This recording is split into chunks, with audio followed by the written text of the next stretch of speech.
Hello everyone, welcome to channel. तो जैसा कि आप सब जानते हैं कि हम यहाँ पर बीएड फोर्थ सेमेस्टर का जो हमारा सब्जेक्ट है पर्यावरण का, उसके बारे में डिस्कस करते हैं। और ये हमारा यूनिट 1 चल रहा है, जो भारतीय परिप्रेक्ष्य में पर्यावरणीय शिक्षा है, जो हमारा सब्जेक्ट, इसके बारे में डिस्कस करते हैं। और ये हमारा यूनिट 1 चल रहा है। यूनिट 1 का आज दूसरा वीडियो है। पहले वीडियो में हमने जाना था कि पर्यावरण का अर्थ क्या है, परिभाषा क्या है, उसके कुछ कंपोनेंट्स जाने थे, उसके डायमेंशंस के बारे में जाने थे। उसको बहुत अच्छी तरीके से हमने विस्तृत तरीके से हमको बताया था कि क्या क्या होता है। ठीक है, अब हम आज देखते हैं कि आज हमें क्या पढ़ना है। अब हम देखते हैं कि पर्यावरण के घटक क्या क्या होते हैं। पर्यावरण के घटक क्या होते हैं। मेन हेडिंग हमारा पर्यावरण, पर्यावरणीय प्रदूषण है, इस बात का ध्यान रहे। उसके अंदर ये सब हेडिंग्स चल रहे हैं। ठीक, हमारा आज का टॉपिक है पर्यावरण के घटक। पर्यावरण के कौन कौन से घटक होते हैं भाई। एक जो हमारा इन्वायरमेंट बना है, कई सारे कंपोनेंट्स से मिलकर बना है, तो कौन कौन से कंपोनेंट्स से मिलकर बना है इसके बारे में देखते हैं। देखिए, पर्यावरण के घटक जो होते हैं वो दो भागों में बांटे गए हैं। एक है जैविक घटक और एक है अजैविक घटक। ठीक है, मैंने कल वाले वीडियो में, जो पिछली वीडियो में मैंने आपको बताया था कि ये जो इन्वायरमेंट की क्लास है वो आपके लिए, जो मैंने बोला था कि टेट के एग्जाम्स के लिए भी फायदेमंद होंगे। बस आप जो एक एक पॉइंट है अगर ध्यान देंगे तो पूछा जाता है। देखिए, टेट के एग्जाम में पूछा जाए पर्यावरण के कंपोनेंट्स कौन कौन से होते हैं। ये होते हैं, एक है जैविक घटक, एक है अजैविक घटक। एक को बोलते हैं बायोटिक और एक को बोलते हैं अबायोटिक। लीजिए, आपका एक नंबर यहाँ से भी हो गया। ऐसे ही हम सिंपल बस पूछते रहते हैं कि पर्यावरण के कितने घटक होते हैं, 2 घटक, या फिर दोनों का नाम पूछ देगा। एक है बायोटिक, एक है अबायोटिक होता है। ठीक, जैविक घटक में क्या कौन कौन से आते हैं। पेड़ पौधे, जीव जंतु आते हैं। अजैविक घटक में क्या आते हैं। अजैविक घटक का मतलब वो होते हैं जिनमें जीवन नहीं होता है। जैविक घटक का मतलब क्या होता है, जिसमें जीवन होता है। आप ऐसे ही समझ सकते हैं, आप जानते भी हैं कि भाई पेड़ पौधों में जीवन है और जीव जंतु में तो जीवन है ही। लेकिन यहाँ पर अजैविक घटक मतलब जिसमें जीवन नहीं पाए जाते। स्थलमंडल में क्या पाए जाते हैं, मैंने कल बताया कि महाद्वीप हो गए, पहाड़ हो गए, ये सब जो चीज़ें हो गए, इन सब में जीवन तो पाए जाते नहीं हैं। और मेटल्स हो गए, सोना चांदी, ये सब जो होते हैं ये सब नहीं। वायुमंडल में गैसेज हो गए, ऑक्सीजन, नाइट्रोजन, ये सब, कार्बन डाइऑक्साइड, ये सब गैस हो गए। जलमंडल में देखिए, जलमंडल लिखा है लेकिन जलमंडल के अंदर जो है उसके बारे में नहीं बातें की जा रही है। जलमंडल का मतलब है नदी, तालाब, महासागर, ऐसा है। ठीक, देखते हैं थोड़ा सा इसको। पेड़ पौधे लिखा है यहाँ पर। देखिए, अगर आप इस तरह से डायग्राम बनाकर अगर आप अपने कॉपी में लिखेंगे तो एक अच्छा इफेक्ट पड़ेगा, इस बात का भी ध्यान रखिएगा। इसलिए हम ऐसा इसको बताते हुए चल रहे हैं। ठीक, एक है पेड़ पौधे। पेड़ पौधे जिसको हम बोलते हैं प्रोड्यूसर। ठीक है, ये होते हैं उत्पादक। जीव जंतु, ठीक है, इनको बोलते हैं उपभोक्ता। ये होते हैं उपभोक्ता। ठीक, इनको एक और नाम इनका दिया था है फ्लोरा और एक फौना। ये भी पूछता है कि क्या होता है, फ्लोरा क्या होता है, फौना क्या होता है। पिछले किसी टेट एग्जाम में पूछा था कि फ्लोरा पक्षी होता है या फिर फ्लोरा वाला जो फौना है वो क्या होता है। ठीक है, जीव जंतु होता है। इन दोनों में हमेशा अधिकतर क्या होता है, हमें कन्फ्यूजन रहता है। लेकिन बस आप ऐसे समझिए कि फ्लोरा का मतलब होता है, फ्लोरा मतलब फूल, फूल क्या होता है, पेड़ पौधों में आते हैं, और फौना उसके बाद डिसाइड हो जाएगा। ठीक, अब जीव जंतु में 3 बांटा गया है। क्या, एक है प्राथमिक उपभोक्ता, दूसरा है द्वितीयक उपभोक्ता और एक है तृतीयक उपभोक्ता। ठीक, एक और होता है उसको बोलते हैं अपघटक। तो उसको अधिकतर लिखते नहीं है लेकिन वो भी इस चेन का, इस पर्यावरण के अध्ययन का भाग होता है। ठीक, ये हो गई बात हमारे पर्यावरण के घटक के, जैविक घटक के बारे में। देखिए, इसमें और ज़्यादा अंदर जाएंगे तो वो कुछ दूसरे वे में चला जाएगा, लेकिन हमें पढ़ना क्या है, बीएड के बारे में। तो ये तो वही कंपटीशन वाले सिस्टम में हो जाएगा थोड़ा सा। ठीक, जैविक घटक, अजैविक घटक में तो मेनली सब का बता दिए थे कि स्थलमंडल क्या है, वायुमंडल क्या है और जलमंडल क्या है। हमें जो मेन पूछता है हमारे एग्जाम में, वो पूछता है कि इनके बीच में संबंध क्या है। ये सब तो ठीक है, ये भी पूछेगा, लेकिन पूछता है कि इनके बीच में संबंध क्या है, यानी जो घटक जो दिए हैं इनके बीच में क्या कनेक्शन है। ठीक, तो एक बार आप इसका डायग्राम बना लीजिए, उसके बाद हम इनके संबंधों के बारे में पता लगाएंगे या देखेंगे कि क्या होता है इनका संबंध। ठीक है, तो चलिए देखते हैं। ठीक है, अब हम देखते हैं कि components inter relation among components, यानी घटकों में अंतर संबंध, यानी जो हमारे घटक जो दिए गए हैं बायोटिक और अबायोटिक, जैविक और अजैविक घटक है, इनका संबंध कैसे पर्यावरण में। देखिए मेन हमारा टॉपिक ये है, क्योंकि हमें लिखना एकदम थ्योरी की जैसे, वो जो था वो कंपटीशन के लिए था, तो वो आप टेट सीटेट एग्जाम जब तैयारी करेंगे तो उसमें आराम से विस्तारपूर्वक पढ़ेंगे।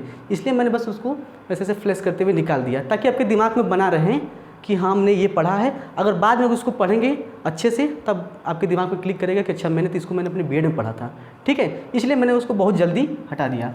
यहाँ देखते हैं कि क्या है हमारा पहला पॉइंट। लिखा है कि पर्यावरण के विभिन्न घटकों का क्षेत्रीय व विश्वव्यापी अध्ययन। क्या कह रहा है कि पर्यावरण के विभिन्न घटकों का क्षेत्रीय एवं विश्वव्यापी अध्ययन। कौन कौन घटक? वही जैविक और अजैविक घटक, उनका क्षेत्रीय भी अध्ययन करना पड़ेगा आपको और विश्वव्यापी भी अध्ययन करना पड़ेगा। क्षेत्रीय अध्ययन का मतलब आप क्षेत्रीय अध्ययन में आप अपने देश के ही मान लीजिए, कोई बात नहीं, अपने देश के ही मान लीजिए कि हमारे देश में इस समय जीव जंतुओं की क्या स्थिति है, पेड़ पौधों की क्या स्थिति है, और वैश्विक स्तर पर भी देख सकते हैं कि पूरे विश्व में किस प्रकार के इस समय जीव जंतुओं पेड़ पौधों का स्थिति बनी हुई है। और अजैविक घटक में ले जाएंगे तो वहाँ पर देखिए कि हमारे देश में क्या है इस समय, वायु की क्या गुणवत्ता है, मिट्टी की क्या गुणवत्ता है, ठीक है। इन सब चीज़ों के बारे में जैसे जस्ट मैंने कल पिछले वीडियो में मैंने बताया था कि जो हमारा प्रदूषण सूचकांक जो जारी हुआ है जिसमें भारत 180 स्थान पर था, तो आप ऐसे ही समझ लीजिए कि अध्ययन करके पता चला कि जो हमारे कंपोनेंट्स हैं वो बहुत ज़्यादा उनका स्तर बहुत गिर रहा है, ठीक है। तो इसका अध्ययन हमें करना है। अगला है कि प्राकृतिक संसाधनों का अध्ययन व सिमटते संसाधनों की समस्या, ठीक है। इसका क्या करने का मतलब है? इसका मतलब है कि प्राकृतिक संसाधन क्या है, हमारे प्राकृतिक संसाधन कुछ भी, बहुत सारी चीज़ें हैं। जैसे कि अब अजैविक घटकों में लेंगे तो प्राकृतिक संसाधन में जैसे मैंने बताया मेटल्स जो है, लिक्विड जो है, तो भाई आप जानते भी हैं कि जो अनवीकरणीय ऊर्जा के तहत जो होते हैं जैसे कोयला वगैरह हो गया, तो ये एक सीमित संसाधन है। कहीं भी किसी भी देश में आप देखेंगे एक अच्छे खासा पूरा एकदम मानक तय कर दिया है कि हाँ इतना 1000 मिलियन टन कोयला है, ये कभी न कभी ख़त्म हो जाएगा, यानी वो एक सीमित संसाधन है, ठीक है। उसका आप कैसे उपयोग किया जाएगा, इसीलिए देख रहे हैं कि आजकल बहुत ज़्यादा आप थोड़ा सा अगर कनेक्टेड हो गए करंट अफेयर से तो देख रहे होंगे कि इसमें चलन बन चुका है सौर ऊर्जा का। सरकार भी है वो भी बहुत ज़्यादा सपोर्ट कर रही है और बहुत ज़्यादा नए नए इनिशिएटिव कर रही है ताकि जो लोग जो हैं वो सौर ऊर्जा की तरफ आकर्षित हो सकें। बिजली पर यानी मेनली सौर ऊर्जा वाला है, ताकि पेट्रोल और डीजल पर लोगों की निर्भरता कम हो सके, ठीक है। तो ये हमारा क्या है, प्राकृतिक संसाधनों के अध्ययन और सिमटते संसाधनों की समस्या पर अध्ययन करेंगे। ये हमारे कंपोनेंट्स का एक रिलेशन बन रहा है पर्यावरण के साथ। अगला क्या है हमारा, तीसरा है कि पर्यावरण प्रदूषण जल, वायु, भूमि, ध्वनि, रेडियोधर्मी, सागरीय प्रदूषण के कारण जीव जंतु पर पड़ने वाले प्रभाव का अध्ययन। इसका क्या मतलब है, इसको देखते हैं कि पर्यावरण प्रदूषण जैव, देखिए घटक में क्या आ गया, जल, वायु, मैंने बताया था बायोटिक अबायोटिक में, और बायोटिक में आ जाएगा ये जल और वायु आ जाएगा, ध्वनि आ जाएगी, ठीक है। क्या है, सागरीय प्रदूषण आ जाएगा। इनका क्या प्रभाव पड़ रहा है बायोटिक घटक में, ऐसे मान लीजिए पर्यावरण पर क्या प्रभाव पड़ रहा है। भाई सागरीय प्रदूषण होगा तो उसमें रहने वाले जो फौना जगत के जो जीव जंतु हैं, मतलब फौना बोला इसलिए ना कि जो जीव जंतु हैं उनको तकलीफ़ होती है। आप देखते होंगे कि अभी रिसेंटली, देखिए मैं इसको बताते हुए जा रहा था ताकि आपको एक ध्यान में रहे कि अगर आप लिखना चाहते हो अपने कॉपी में आंसर, तब एग्ज़ाम में तो लिख सकते हैं कि ये घटना हुई थी। रिसेंटली एक घटना हुई थी जिसमें तेल का जो जहाज़ जो जाते हैं कंटेनर, उसमें रिसाव हो गया था तेल का, तो इमरजेंसी लगाना पड़ गया था, क्योंकि वो जो तेल होता है ना पूरा का पूरा एक एरिया छेक लेता है समुद्र का, और उसमें मतलब उतना दूर बहुत बड़ा एरिया छेक मतलब ढक लेता है, और उसमें मतलब वो वायु यानी ऑक्सीजन प्रवेश नहीं कर पाती है, ताकि तब उसमें जो नीचे नीचे जो छोटे छोटे जो जीव जंतु होते हैं उनके लिए बहुत ही प्रॉब्लम क्रिएट करता है, ठीक है। तो इमरजेंसी घोषित करना पड़ गया था। तो यही है कि पर्यावरण प्रदूषण जल, वायु, भूमि, ध्वनि, रेडियोधर्मी, सागरीय प्रदूषण के कारण जीव जंतु पर पड़ने वाले प्रभाव का अध्ययन, ये है। अगला हमारा है कि संसाधनों के उपयोग का पर्यावरण पर पड़ने वाले प्रभाव एवं संरक्षण। यही क्या कि संसाधन, जो संसाधन हम यूज कर रहे हैं, बिजली है, दबा के यूज कर रहे हैं, कौन सब मेरा जा रहा है। अधिकतर ये कि सरकार क्या है कि बस अपने चुनावी वादों के चक्कर में और चुनाव जीतने के चक्कर में बोल दे रही है कि हम इतना बिजली फ्री देंगे। लोग क्या कर रहे हैं कि हाँ मेरे को फ्री मिल रहा है तो क्या ही दिक्कत है। भाई बिजली बन रही है कोयले से, कोयला का एक सीमित संसाधन है, आप जानते होंगे। हाँ, आपको ये बात भी पता होगा कि पिछले कुछ दिन पहले ही जो लाइट की जो कट हो रही थी बहुत ज़्यादा, और कट हो रहा था क्या कि कोयला ही ख़त्म हो गया है। देश में कोयले की कमी हो गई थी, इसलिए बिजली में बहुत ज़्यादा कटौती हो रही थी। यानी वो सीमित संसाधन है। जो मेन हमारा बिजली का उत्पादन है वो कोयले पर ही निर्भर है, और कोयला क्या है वो सीमित है। तो उस पर्यावरण पर प्रभाव और संरक्षण, उसका संरक्षण कैसे कर सकते हैं और उसके लिए दूसरा कोई विकल्प, इसके बारे में भी अध्ययन करते हैं। अगला क्या है, देखिए, संरक्षण हेतु संरक्षित विकास की अवधारणा का अध्ययन। इसका दूसरा लाइन है कि संरक्षित विकास की अवधारणा का अध्ययन। आपने सतत डेवलपमेंट का नाम सुना होगा, SDG, सतत डेवलपमेंट गोल। SDG का अगर नाम सुना होगा तो उसमें क्या है कि इन्हीं पर्यावरण के बहुत सारे, कम से कम 17 पर्यावरण के 17 घटक के बारे में बात की गई है, जिसमें ये बातें की गई है कि कैसे हम जो पर्यावरण का जो सीमित संसाधन है उसको अपने साथ लेते हुए हमारे जो आने वाली पीढ़ी है उनको भी, उनके लिए भी बचा कर चलें। देखते हुए कुछ लोग होते हैं कि कोशिश करते हैं कि पानी कम से कम यूज करें। अरे रोज़ ही नहाना है, क्या ज़रूरत है तुमको 10 बाल्टी पानी यूज करने की। 5 बाल्टी भी हो सकता है, 3 बाल्टी में नहा कर रह लो, लेकिन नहीं, उड़ते जाओ। भाई भूजल जो है वो तो ख़त्म हो रहा है ना। लोग ऐसे ही पानी बहा कर छोड़ देते हैं, कल का चल रहा है, टुल्लू स्टार्ट कर दिए, जो उन लोग का है शुरू हो गया। तो ये सब जो लापरवाही करते हैं, इसके लिए संरक्षित विकास की अवधारणा, जो कि पर्यावरण पर बहुत ही निगेटिव इफेक्ट पड़ता है, ठीक है, इसके बारे में अध्ययन करते हैं। और ये हमारे लिए, हमारे कंपोनेंट्स के लिए, कंपोनेंट्स में इंटर रिलेटेड है, ठीक है। अगला क्या है कि जनसंख्या, नगरीकरण एवं औद्योगिकरण से पर्यावरण पर पड़ने वाले प्रभाव का अध्ययन। जनसंख्या देख ही रहे हैं कितनी तेज़ी से बढ़ती हुई जा रही है। आने वाले इस साल हो सके तो जनसंख्या, क्योंकि अब तो कोरोना है नहीं, जनसंख्या का गणना होगी, जनगणना होगी, तो पता चलेगा कि भारत जो है वो कितना ही आगे चला गया है जनसंख्या में। और क्या, नगरीकरण हो रहा है। भाई नगरीकरण हो रहा है, पेड़ काटे जा रहे हैं, जंगल काटे जा रहे हैं, क्योंकि जनसंख्या बढ़ रही है तो नगरीकरण भी बढ़ रहा है। औद्योगिकरण हो रहा है, नई फैक्ट्रियाँ लग रही हैं, नई फैक्ट्रियाँ लग रही हैं। तो मेनली ऐसा अधिकतर जगह होता है कि कुछ ऐसी जगह यूज करते हैं जहाँ से कच्चा माल अधिक यूज किया ला सके। आप देखे होंगे कि ज़्यादा औद्योगिक एरिया कहाँ पर है, उड़ीसा में है, छत्तीसगढ़ में है, झारखंड में है। क्यों? क्योंकि वहाँ पर जो है कच्चे माल का उपलब्धता बहुत अच्छी तरीके से है। तो भाई औद्योगिकरण के क्षेत्र, औद्योगिकरण के कारण जो वहाँ अगल बगल के जंगल हैं उन पर बहुत ज़्यादा प्रभाव पड़ रहा है, ठीक है। तो पर्यावरण पर पड़ने वाले प्रभाव का अध्ययन ये है। अगला हमारा है सब लास्ट पॉइंट कि पर्यावरण संरक्षण में आमजन महिलाओं एवं गैर सरकारी संगठन, जिसको बोलते हैं NGO, ठीक है, NGO के भूमिका का अध्ययन। इसका करने का मतलब क्या है, ये किस प्रकार से रिलेटेड है हमारे पर्यावरण से, ये वाला टॉपिक। देखिए, अब अगर आप ग्रेटा थर्मन का नाम सुने होंगे, नहीं सुने होंगे तो बता दें, एक लड़की है, अब 18 साल का शायद हो गई, लेकिन 2 साल पहले 16 साल की लड़की थी। वो पर्यावरण के प्रति बहुत ज़्यादा कॉन्शियस थी, यानी बचाने के लिए उसको दिमाग में पता नहीं क्या आया, वो अपना प्रदर्शन कर रही थी। तो यूएनओ में उसको होता है ना, अधिकतर ये होता है कि हमारे देश में आप चिल्लाते हुए मर जाओगे लेकिन सुनते नहीं लोग। लेकिन विदेशों में क्या है, एक बात ये होती है कि अगर कुछ आप थोड़ा सा हटके कर रहे हैं ना तो आपको एक बड़ा मंच दे दिया जाता है। आप समझ लो कि वो यूएनओ में एकदम अमेरिका जो कि सुपर पावर है, उसका नाम लेकर उसको बोली है कि तुम्हारी हिम्मत कैसी भी जो पर्यावरण को प्रदूषित कर रहे हो। भाई अमेरिका है वो क्या करता है, दादागिरी करता है, अपने जो कार्बन CO2 ऑक्सीजन में सबसे आगे रहेगा अमेरिका, चीन, और दूसरे को बोलेगा कि नहीं तुम कम करो।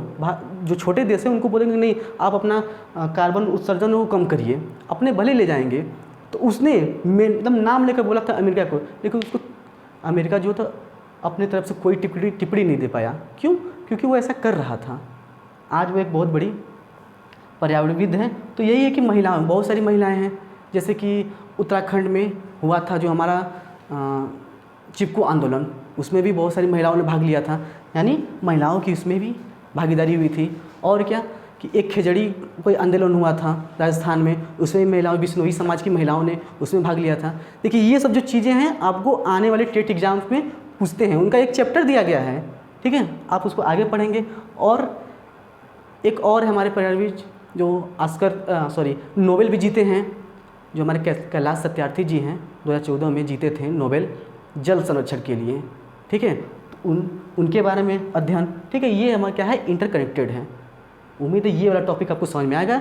इसके बाद हम देखते हैं कि क्या है महत्व। आप एक बार इसका स्क्रीनशॉट ले लीजिए। उसके बाद हम देखते हैं कि पर्यावरण के महत्व क्या क्या हैं, ठीक है।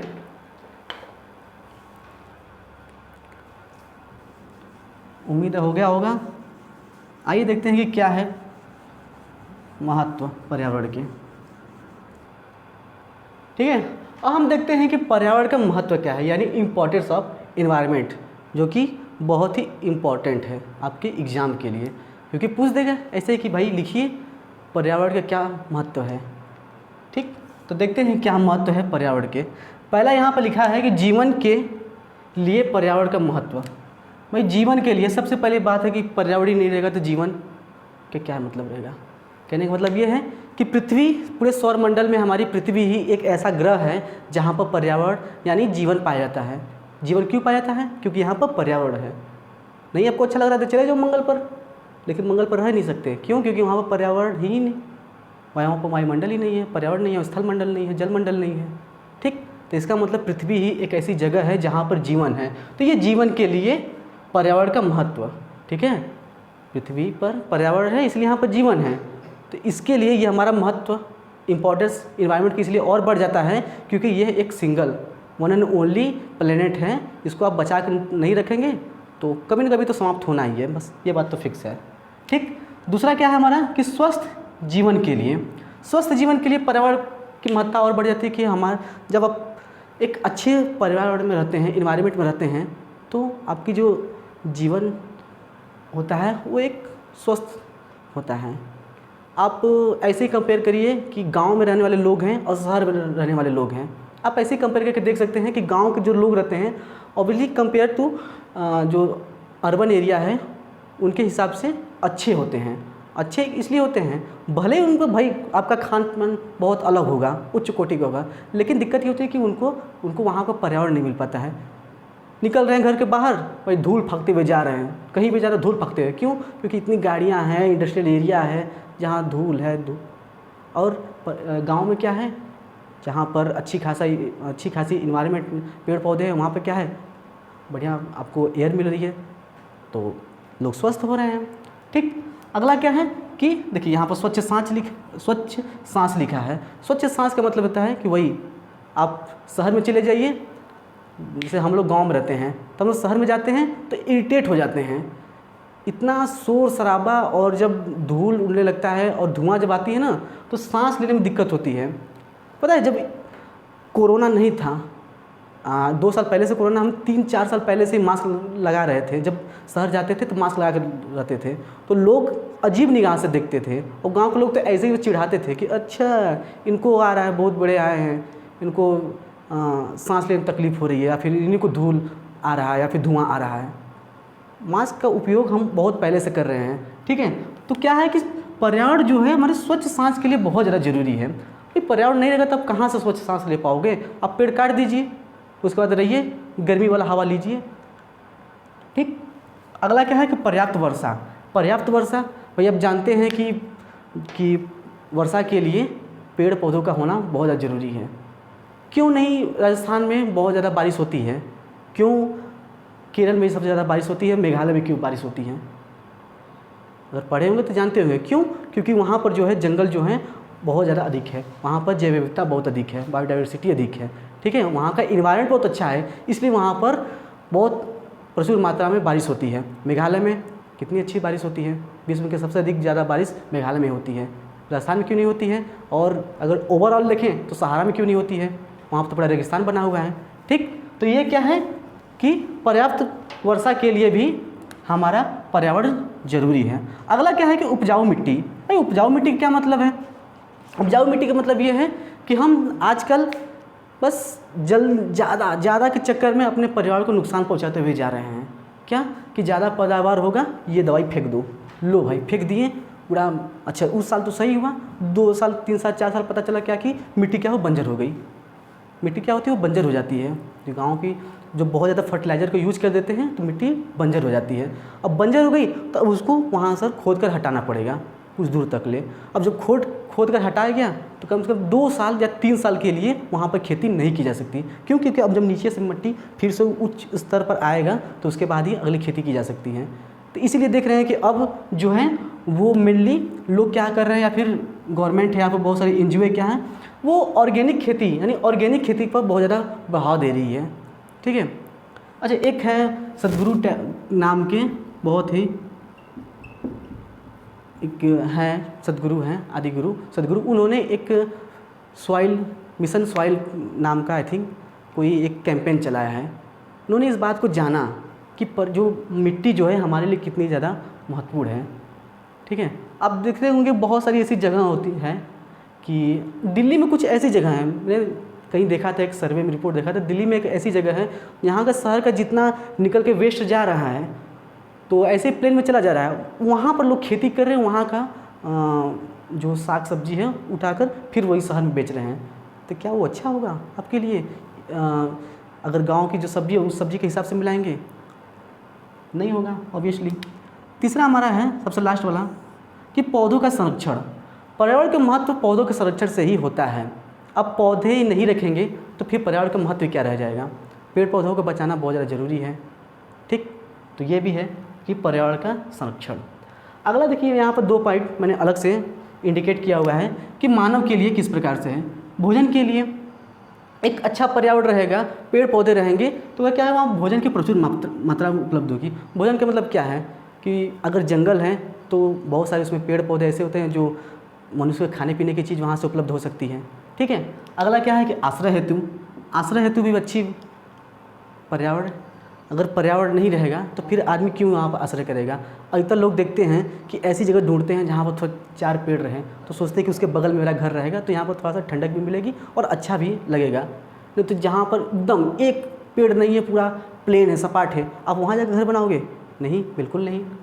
अगला क्या है कि वस्त्रों के लिए, भाई जूट जो होता है वस्त्र बनते हैं, और भी बहुत सारी चीज़ें होते हैं, कपास जो होते हैं उससे वस्त्र बनते हैं। तो इन्वायरमेंट अगर बचा कर रखेंगे तभी खेती होगी, इसके लिए ये भी ज़रूरी है। अगला है फर्नीचर के लिए, पेड़ पौधे रहेंगे तभी फर्नीचर का यूज करेंगे। आप कुर्सी पर बैठ रहे हैं, जो अलमारी बन रहा है या फिर और सोफ़ा वगैरह बन रहा है तो उसमें जो लकड़ी का यूज होता है तो इन्हीं सब लकड़ियों का यूज होता है, जंगल से काट के लाई जाती है। तो एक अच्छी मात्रा में लकड़ी रहेगा तभी फर्नीचर का यूज़ होगा। और चिकित्सा का मतलब ये है कि जंगल में बहुत सारी ऐसी औषधियाँ मिल रही है। बाबा रामदेव तो उसी पर पूरा एकदम अच्छा खासा व्यापारी खड़ा कर दिए हैं, क्या कि आयुर्वेद पर। तो ये चिकित्सा के लिए भी लाभदायक है। अगला यहाँ में 2 पॉइंट मैंने इसलिए यूज किया है कि तनाव मुक्त। एक अच्छा इन्वायरमेंट में क्या होता है कि तनाव मुक्त आप रह सकते हैं। लोग जो हैं क्यों भागते हैं हिल स्टेशनों पर, शहर से दूर भागने की कोशिश करते हैं? क्यों भागते हैं? कि थोड़ा सा वो टेंशन मुक्त हो सके, तनाव हो सके। एक तो इसमें ऐसी भी मेट्रो लाइफ हो गई है, दौड़ती भागती ज़िंदगी, उसमें तनाव हर किसी को है। शायद ही कोई ऐसा शख्स बचा होगा जिसके जीवन में तनाव ना हो। किसी में ज़्यादा है, किसी में कम है। आज खुश है तो कल फिर से तनाव ग्रसित हो जाएगा। तो वो ऐसी जगह जाने की कोशिश करता है जहाँ पर वो तनाव मुक्त हो सके। इसलिए लोग लेह लद्दाख जाते हैं, जाकर ड्राइविंग करेंगे, उत्तराखंड जाते हैं, जाएंगे तो वहाँ पर जो प्रकृति का पर्यावरण में जब इंटरेक्ट करते हैं तो उनको अच्छा सुकून मिलता है। ठीक है। तो ये क्या है, तनाव मुक्त जीवन के लिए भी पर्यावरण जरूरत है। और रोगों के रोकथाम के लिए, रोगों से रोकथाम का मतलब ये है कि अगर पर्यावरण है तो क्या है, वो रोगों से भी रोकथाम करता है। कहने का मतलब ये है कि एक बंद जगह की अपेक्षा खुली जगह में जो प्रसार होता है वो कम होता है। आप ऐसे समझ सकते हैं कि जो भाई कोरोना जस्ट बीता है अभी, उसमें शहरों में लोग मर रहे थे। क्यों? क्योंकि उनकी जो नज़दीक रहते थे, और गांव में क्या था, लोग दूर रखते थे। ऊपर से ऐसे वो चलते रहा था। ऐसे बहुत सारे गांव थे जहाँ तक कोरोना का एक केस भी नहीं मिला। इवन हमारे चंदौली है, वहाँ पर सबसे लास्ट में एक केस मिल गया। पेपर में आया था कि चंदौली उत्तर प्रदेश का ऐसा गाँव है जहाँ पर एक भी केस नहीं है। उसके 3-4 दिन बाद ही मिल गया, नज़र लग गई वो किसी की। ठीक है। तो ये रहा हमारा आज का टॉपिक, पर्यावरण का महत्व और घटक के बारे में देखा। एक बार स्क्रीनशॉट लीजिए। ठीक है। उम्मीद है आज की क्लास आपको पसंद आई होगी। मिलते हैं नेक्स्ट वीडियो में, तब तक के लिए थैंक यू।